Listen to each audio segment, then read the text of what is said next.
Halo Lovelka, terima kasih kamu sudah mengklik dan menonton video ini.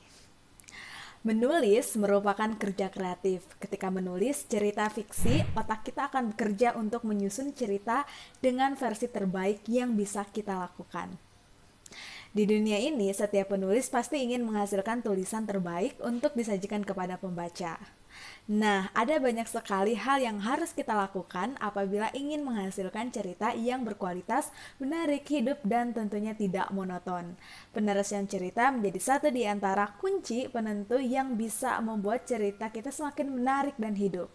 Di video sebelumnya aku sudah menjelaskan tentang strategi show don't tell yang harus dilakukan untuk membuat cerita fiksi baik novel maupun cerpen yang hidup dan menarik.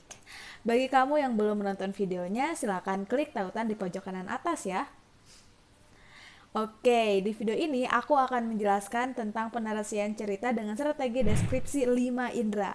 Perlu kita ingat bahwa deskripsi yang baik membuat cerita hidup di benak pembaca.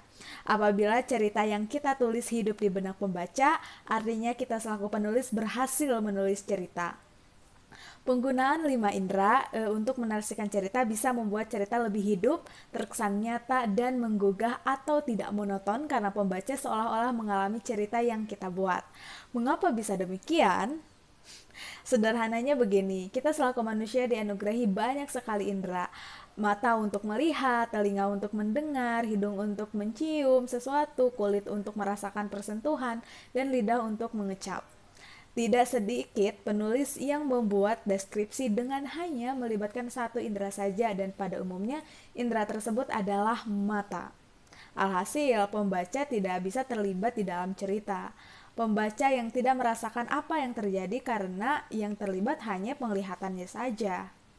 Deskripsi dengan 5 indera adalah deskripsi yang baik. Melalui deskripsi yang baik ini, pembaca bisa merasakan persentuhan dengannya, bisa melihat sesuatu, mengecap rasanya, mendengar bunyinya, dan mencium baunya.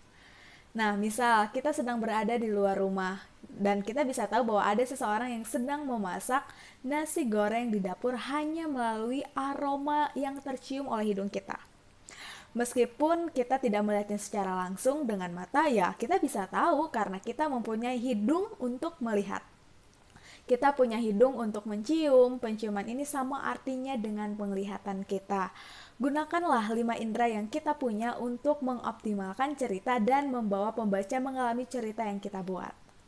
Agar lebih paham nih, aku tampilkan contohnya di layar ya. Contoh ini aku ambil dari contoh yang terdapat dalam buku Creative Writing yang ditulis oleh A.S. Laksana. Silahkan simak baik-baik.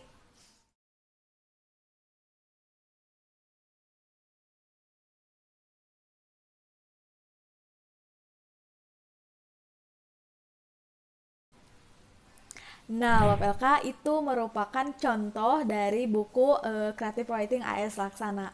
Kita bisa lihat ya perbedaan yang signifikan antara deskripsi yang pertama dengan deskripsi yang kedua. Deskripsi pertama hanya melibatkan satu indera, itu penglihatan saja.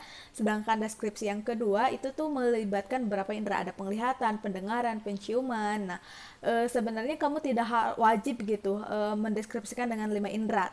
Boleh dengan 3 atau 4 indera saja. Yang pasti kamu jangan hanya menarasikan cerita dengan satu indera saja begitu. Apabila kamu menarasikan cerita dengan hanya satu indera saja, maka hasil cerita kamu akan monoton. Ingat baik-baik ya. Oke, nah Love LK barangkali itu saja ya video kali ini. Apabila kamu mempunyai pertanyaan, silahkan sampaikan di dalam kolom komentar. Jangan lupa untuk bagikan video ini seluas-luasnya agar cakupan kebermanfaatannya juga semakin luas. Dukung juga penerbit Literary Karya dengan cara subscribe dan tonton video-videonya ya. Pokoknya itu pokoknya. Jangan lupa ya. Oke, terima kasih sudah menonton video ini. Sampai jumpa di video yang lain.